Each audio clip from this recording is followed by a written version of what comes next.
Have you ever been in a circumstance that you've prayed to God and asked Him to remove the trial from your life? God can do that and oftentimes does.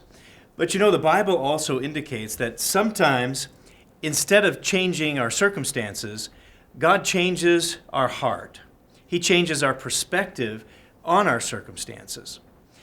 A passage that indicates this is over in 1 Corinthians chapter 10 and verse 13. He says this, "No temptation has overtaken you," or that word could be translated trial. "No trial has overtaken you except such as is common to man. But God is faithful, who will not allow you to be tempted or tried beyond what you're able.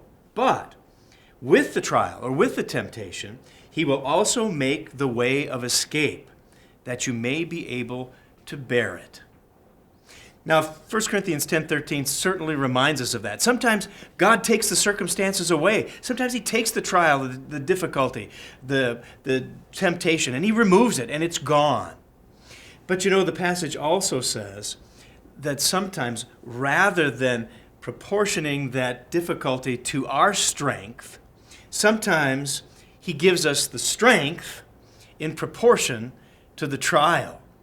So He actually reverses the process. Sometimes He gives us what we need to endure the difficulty.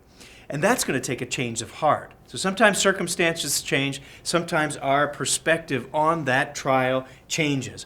So I think it's important to remember that's something to pray about. Sometimes we've got to remember to ask God to remember the promise that He'll either take that trial away or He'll give us the strength to endure it. Now, maybe what we can pray then is to ask God to lead us in whatever direction that may take.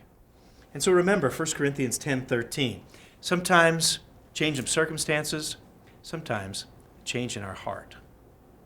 That's BT Daily. We'll see you next time.